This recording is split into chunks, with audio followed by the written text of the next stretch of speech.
Hello friends, आज के इस वीडियो सेशन में मैं आप सभी का बहुत बहुत स्वागत करता हूं। आज हम लोग क्लास 9 के फिजिक्स के जो चैप्टर है गुरुत्वाकर्षण यानी ग्रेविटी, उस पर कुछ सवाल जवाब करेंगे। तो चलिए शुरू करते हैं। हमारा पहला प्रश्न है, चंद्रमा तथा पृथ्वी उपग्रह हैं। पृथ्वी से चंद्रमा की औसत दूरी कितनी किलोमीटर की है? ऑप्शंस हैं 2,54,896 किलोमीटर। सेकंड ऑप्शन है 3,84,400 किलोमीटर। थर्ड ऑप्शन है 3,45,345 किलोमीटर। फोर्थ ऑप्शन है 4,25,243 किलोमीटर।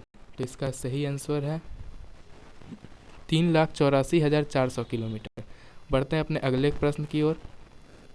प्रश्न नंबर 2 है, निम्नलिखित में पृथ्वी पर वस्तुओं के गुरुत्वीय त्वरण यानी जी का मान कितना होता है? 9.5 मीटर पर सेकंड स्क्वायर। सेकंड है 9.8 मीटर पर सेकंड स्क्वायर। थर्ड है 2.8 मीटर पर सेकंड स्क्वायर। फोर्थ है 9 मीटर पर सेकंड स्क्वायर। तो इसका सही आंसर है 9.8 मीटर पर सेकंड स्क्वायर। प्रश्न 3 है, चंद्रमा पृथ्वी का उपग्रह है जिनकी औसत दूरी 3,84,400 किलोमीटर है। चंद्रमा पृथ्वी की परिक्रमा कितने दिनों में कर लेता है, यानी कितने दिन लगते हैं चंद्रमा को पृथ्वी की परिक्रमा करने में? इसका सही आंसर है 27.3 दिनों में। बढ़ते हैं अगले क्वेश्चन की तरफ। क्वेश्चन नंबर 4 है, सभी पिंडों का त्वरण क्या होगा जब वह निर्वात में स्वतंत्रता पूर्वक गति करते हैं? इसका सही आंसर है समान होगा। बढ़ते हैं अगले क्वेश्चन की तरफ। क्वेश्चन नंबर 5, दो कणों के बीच की दूरी वर्ग के व्युत्क्रमानुपाती होती है, तो उनके बीच कौन सा बल कार्य कर रहा होता है? पहला ऑप्शन है संवेग, दूसरा है अपकेंद्रीय बल, तीसरा ऑप्शन है गुरुत्वाकर्षण बल, चौथा है इनमें से कोई नहीं। आइए इसका सही आंसर देखते हैं, गुरुत्वाकर्षण बल यानी ग्रेविटेशनल फोर्स। बढ़ते हैं अगले क्वेश्चन की तरफ। क्वेश्चन नंबर 6, किसी पदार्थ का अपेक्षिक घनत्व निम्नलिखित में किसके बराबर होता है? पहला है पदार्थ का घनत्व बटे प्रामाणिक पदार्थ का घनत्व।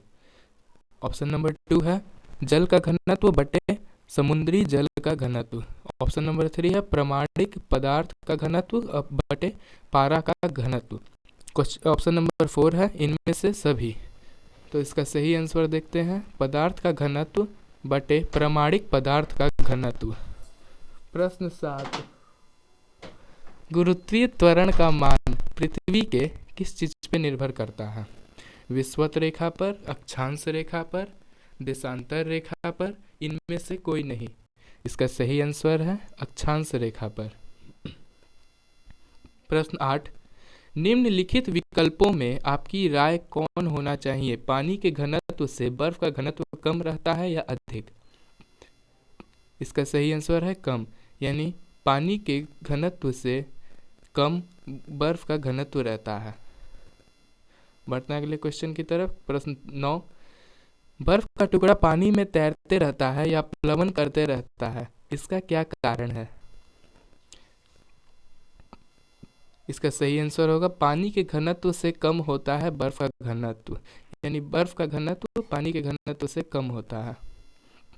प्रश्न 10, सादा पानी में जब बर्फ का टुकड़ा प्लवन करता है तो उसका 11/12 भाग पानी के भीतर डूब जाता है, तो कितना भाग पानी के ऊपर रहता है? इसका सही आंसर होगा 1/12। प्रश्न 11, ठंडे प्रदेशों में बर्फ की जो बड़ी बड़ी चट्टानें होती हैं उन्हें किस नाम से पुकारते हैं? इसका सही आंसर हो जाएगा प्लावी हिमशैल। बढ़ते अगले सवाल की ओर। प्रश्न 12, 1912 ईस्वी में टाइटैनिक नामक पानी की जहाज किस प्रकार के हिमशैल से टकराकर नष्ट हो गई थी, जिसमें हजारों मनुष्यों की मृत्यु हो गई थी? तो इसका सही आंसर है प्लावी हिमशैल। प्रश्न 13, घनत्व के विषय में निम्नलिखित में कौन सत्य है? घनत्व का फॉर्मूला क्या होता है? तो इसका सही आंसर हो जाएगा द्रव्यमान बटे आयतन। प्रश्न 14, आपेक्षिक घनत्व बराबर क्या होता है? तो आपेक्षिक घनत्व का फॉर्मूला हो जाएगा वस्तु का घनत्व बटे पानी का घनत्व। प्रश्न 15, घनत्व का मात्रक होता है क्या? आपेक्षिक घनत्व का भी मात्रक होता है? तो नहीं, आपेक्षिक घनत्व का कोई मात्रक नहीं होता। बढ़ते हैं अगले क्वेश्चन की तरफ। प्रश्न 16, निम्नलिखित में गैलीलियो गैलीली एक वैज्ञानिक जिन्होंने कोई वस्तु पृथ्वी की ओर स्वतंत्र रूप से गिरती है उसके गति का विस्तृत अध्ययन कर साबित किया कि यह एक समान त्वरित गति के उदाहरण है। वे किस देश के निवासी थे? यानी गैलीलियो गैलीली किस देश के निवासी थे? तो इटली के। प्रश्न 17, निर्वात में सभी वस्तुएं समान डैश से गिरती हैं। ऑप्शन है संवेग, त्वरण, वेग, बल। तो इसका सही आंसर हो जाएगा त्वरण। प्रश्न 18, पृथ्वी सभी वस्तुओं को अपनी ओर आकर्षित करते हैं तथा सभी वस्तुएं आपस में एक दूसरे को आकर्षित करने का गुण रखते हैं। इन आपसी आकर्षण बल को न्यूटन ने क्या नाम दिया?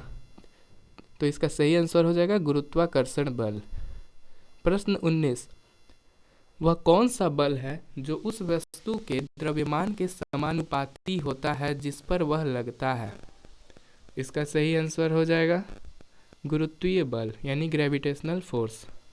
बढ़ते हैं अपने अगले सवाल की तरफ। तो प्रश्न 20 कह रहा है एक समान चाल से कोई कण किसी वृत्त की परिधि को घूम रहा है तो ऐसी गति को हम क्या कहते हैं? तो ऐसी गति को एक समान वृत्तीय गति कहते हैं यानी यूनिफॉर्म सर्कुलर मोशन। प्रश्न 21, किस वैज्ञानिक ने सोने के दो भारी गेंदों के बीच लगे गुरुत्वाकर्षण बल को मापकर कैपिटल जी का मान सबसे पहले दिया था? तो वो उन वैज्ञानिक का नाम है हेनरी कैवेंडिश। प्रश्न 22, कैपिटल जी का मान सभी वस्तुओं के लिए जो संसार में मौजूद है एक ही होता है। स्मॉल जी के मान के विषय में निम्नलिखित में कौन सा सत्य है? तो इसका सही आंसर हो जाएगा इसका मान विभिन्न स्थानों पर अलग अलग होता है यानी स्मॉल जी घटते बढ़ते रहता है अलग अलग जगहों पे। प्रश्न 23, जब हम किसी वस्तु को पृथ्वी के सतह से ऊपर की तरफ फेंकते हैं तो उसमें वेग में कमी और जब वह वस्तु नीचे की ओर आती है तो वेग में वृद्धि होती है। यह किस त्वरण के कारण होता है? इसका सही आंसर है गुरुत्वीय त्वरण यानी एक्सीलरेशन ड्यू टू ग्रेविटी के वजह से। प्रश्न 24, समुद्र में ज्वार भाटा निम्नलिखित में किसके कारण आते हैं? इसका सही आंसर हो जाएगा चंद्रमा और सूर्य के गुरुत्वाकर्षण बल के कारण। प्रश्न 25, जैसे जैसे ऊंचाई बढ़ता है तो गुरुत्वीय त्वरण यानी स्मॉल जी के मान के ऊपर क्या प्रभाव पड़ता है? तो ऊंचाई बढ़ने के साथ साथ जी का मान घटता है। प्रश्न 26, निम्नलिखित विकल्पों में से बताइए गुरुत्वीय त्वरण का मान पृथ्वी के ध्रुवों पर लगभग कितने कितने का होता है? इसका सही आंसर है 9.83 मीटर पर सेकेंड स्क्वायर। प्रश्न 27, गुरुत्वीय त्वरण यानी स्मॉल जी का मान पृथ्वी पर अलग अलग होता है। भूमध्य रेखा पर इसका मान लगभग कितना होता है? इसका सही आंसर हो जाएगा 9.78 मीटर पर सेकेंड स्क्वायर। बढ़ते हैं अगले क्वेश्चन की तरफ। प्रश्न 28, निम्नलिखित में गुरुत्वीय त्वरण यानी स्मॉल जी का मान सबसे अधिकतम कहाँ होता है? तो सबसे अधिकतम स्मॉल जी का मान ध्रुव पर होता है यानी पोल्स पे। प्रश्न 29, निम्नलिखित में गुरुत्वीय त्वरण यानी स्मॉल जी का मान सबसे न्यूनतम कहाँ होता है? तो न्यूनतम होता है भूमध्य रेखा पे यानी इक्वेटर पे। प्रश्न 30, यदि किसी ऊंचाई पर जाकर किसी पत्थर को हम नीचे की तरफ छोड़ते हैं तो उसका प्रारंभिक वेग का मान कितना होता है? तो उसका प्रारंभिक वेग 0 हो जाता है। प्रश्न 31, यदि हम किसी पत्थर को ऊर्ध्वाधर दिशा में ऊपर की तरफ फेंकते हैं जब वह अपनी महत्तम ऊंचाई पर हवा में रुकता है तो उसका अंतिम वेग यानी v कितने के बराबर हो जाता है? तो इसका अंतिम वेग 0 हो जाता है। प्रश्न 32, किसी वस्तु का भार पृथ्वी पर 60 किलो है तो उसी वस्तु का भार चंद्रमा पर कितना होगा?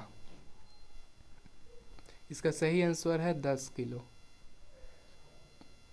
प्रश्न 33, किसी वस्तु का भार चंद्रमा पर 60 किलो है तो उसका भार पृथ्वी पर कितना किलो का होगा? इसका सही आंसर है 360 किलो। प्रश्न 34, निम्नलिखित विकल्पों में से बताइए उस प्रति एकांक क्षेत्रफल पर लगने वाले बल को हम क्या कहेंगे? प्रति एकांक क्षेत्रफल पर लगने वाले बल को हम दाब कहते हैं। प्रश्न 35, निम्नलिखित में बल बटा क्षेत्रफल किसके बराबर होते हैं? तो बल बटा क्षेत्रफल दाब के बराबर होते हैं। प्रश्न 36, बल का एसआई मात्रक न्यूटन होता है तथा क्षेत्रफल का एसआई मात्रक वर्ग मीटर, तो दाब का एसआई मात्रक क्या होगा? इसका सही आंसर हो जाएगा न्यूटन प्रति वर्ग मीटर यानी न्यूटन पर मीटर स्क्वायर। प्रश्न 37, क्या द्रव्यमान वस्तु में द्रव्य की मात्रा है? इसका सही आंसर हो जाएगा हाँ है। बढ़ते हैं अगले प्रश्न की तरफ। प्रश्न 38, निम्नलिखित में द्रव्यमान का एसआई मात्रक क्या होता है? तो द्रव्यमान का एसआई मात्रक किलोग्राम होता है, केजी। प्रश्न 39, द्रव्यमान बटे आयतन निम्नलिखित में किसके बराबर होते हैं? इसका सही आंसर हो जाएगा घनत्व। घनत्व का फॉर्मूला होता है द्रव्यमान बटे आयतन। प्रश्न 40, जब हम किसी सतह या पृष्ठ के लंबवत जो बल लगाते हैं उससे क्या कहा जाता है? उसे थ्रस्ट कहते हैं यानी प्रणोद। प्रश्न 41, प्रणोद बटे क्षेत्रफल निम्नलिखित में किसके बराबर होता है? तो प्रणोद बटे क्षेत्रफल दाब के बराबर होता है। प्रश्न 42, 12 इंच बराबर कितना फुट होता है? तो 12 इंच के अबाउट 1 फुट हो जाता है। मित्रों, उम्मीद करता हूँ कि आपको यह set science online test class 9 की तैयारी में सहयोग किया होगा। अगर यह किसी भी तरह आपको पसंद आया होगा तो आप हमेशा की तरह इसे अपने मित्रों के पास अवश्य शेयर करें